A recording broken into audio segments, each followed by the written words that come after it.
ক্যারে বক্কর আলী, এ বক্কর আলী, গেরামত এত মানুষ থাকতে তুই মোরে পেছনত লাগছিস কেন রে? হ্যাঁ, মুই তোর কি পাকা দানত মই দিছু? তুই মোরের সাথে ফাজলেমি করিস, মোরে বেটির বিয়ে তুই শয়তানি করিস, তোর হইছেটা কি রে? এ আফজাল ভাই, এ তোমার হইছেটা কি সেই কথাটা আগত কন্ত। হ্যাঁ, তোমার কথা তুমি আগা মাথা করা কিছুই বুঝে বাংছিল না। হ্যাঁ, তোমরা কি কবা চানছে? দেখ বক্কর আলী, তোর পেটে পেটে যে এন্তন শয়তানি বুদ্ধি সেটা তো মুই আগত জানো না রে। হ্যাঁ, তুই গ্রামের মধ্যে 1 নাম্বারের পেছুয়ে শয়তান। তোর নাখান শয়তান আমার গ্রামটাত কম আছে। তুই মোর বেটির বিয়েত ওই শয়তানি করবেন লাগছিস কেন রে? হ্যাঁ, এ আফজাল ভাইও, মুখ সামলে কথা কন চল না দেখি, মাথা চুরি কিন্তু বইসেন না। তোমার বেটিকে তোমরা বিয়েও দেবেন, তাতে মোর কি হয়েছে?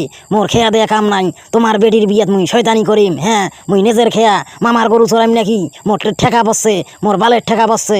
এ শালি মন্দির বেটা, ঠ্যাঙ্গে জুতিয়া দেখছিস, স্যান্ডেল দিয়ে কিন্তু তো সই দেম করি। শালি মন্দির বেটা, মোর বেটি দেখতে আসলে তুই মোর বাড়ির আশেপাশে ঘুর করিস কেন রে? হ্যাঁ, যেই নয়া সাগাই সদর বাইরে বেড়ায় আর তুই যত শয়তানি বুদ্ধি দেশ। হ্যাঁ, তুই মিশিয়ে কথা কয়া মোর বেটির বিয়েও তুই ভাঙ্গি দিবেন লাগছিস কি? তুই কি শুরু করে দিছিস সেই কথা ক। মিশিয়া কথা কন না আফজাল ভাইও। হ্যাঁ, তোমরা কিন্তু টাটকা মিশিয়া কথা কবার নাকছেন। মুই কোন দিন তোমার সাগাই সদরের ওঠে শয়তানি বুদ্ধি দিনুম? মুই কাক মুই কি কোন কারোর সাথে মতো দেখাই হয় নাই। ইলে তোমরা কি কথা কন? কোন দিন মুই কাক কি কোন? এ শালার বেটা শালা, এ শালি মন্দির বেটা, এলাফি তুই সাদা বাবা সাজিস। এ তোর মনে নাই? হ্যাঁ, পরশু দিন ওই উলিপুর থাকি মোর বেটিক দেখবে আর হ্যাঁ নয়া সাগাই আসছিল। মোর বেটি সম্বন্ধ ধরি চ্যাংরা ভাই আর বউ নাই বেলে। হ্যাঁ, এখন বাইরে বেড়ে জাস্টিফাই করবে ধরছিল। তোরে বেলে নাগাল পাইছে তো পুষ করছে যে আমার জমি করত না। তুই বেলে কষিস মোর বেলে কোনো জমি জমা নাই। মুই বেলে মানুষের ভুঁয়ত বাড়ি করি আসুম। হ্যাঁ, মুই বেলে ভিক্ষা করি ভাত খাং। এ শালি মন্দির বেটা, তুই কি কষিস? হ্যাঁ, তখন কটে গেল নাটি খেলনে তো মুই যে আজ কি করিম রে?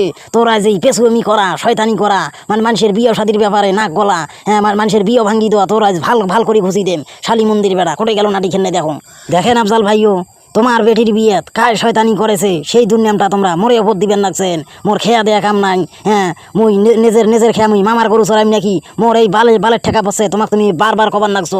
তোমরা কায় বাকি কইছে সেই দোষটা তোমরা মোরে ওপর চাপিয়ে দিবেন লাগছেন। এই কামটা কি তোমরা উচিত করবেন লাগছেন? কোনটা উচিত আর কোনটা অনুচিত তো ভাল করে বুঝি দেম রে শালি মন্দির বেটা। নাটির ডাং খাইলে তোর হইলে পেছুমি বুদ্ধি। হ্যাঁ, তোর এই যে মানুষের ব্যাপারে নাক গলা, মানুষের বিয়ে শয়তানি করা তোর ঘুষি যাইবে। এ শালি মন্দির বেটা, এই গ্রামের মানুষ সবাই জানে এই আফজালের জমি জমা কম নাই। হ্যাঁ, আফজাল বাড়ির ভাত খায়, মোর টাকা পয়সার অভাব আছে। তুই কোন বেবেকে কছিস যে মোর জমি জমা কিচ্ছু নাই? হ্যাঁ, তোমার বেটার সাথে বিয়েও দিলে খুবই ডানা, তোমার বেটা কিচ্ছু পাবার নাই, ও জমি জমা কিচ্ছু নাই। হ্যাঁ, ইল্লে তুই কি আরো কছিস মুই বেলে ভিক্ষা করি ভাত খাং। হ্যাঁ, দেখুন রে পড়ে গেল নাটিছেন এই শালি মন্দির বেটারে ব্যারেল ফেলে দেম। হ্যাঁ, এই কোন হিসাবে কইছে যে মুই ভিক্ষা করি ভাত খাং? আল্লাহর কি রে আফজাল ভাইও, মুই কোনোদিন এলে কথা কং নাই। তোমার নয়া সাগার সাথে মোর দেখাই হয় নাই। তোমরা কবার নাকছেন যে মুই এলে কথা কছো।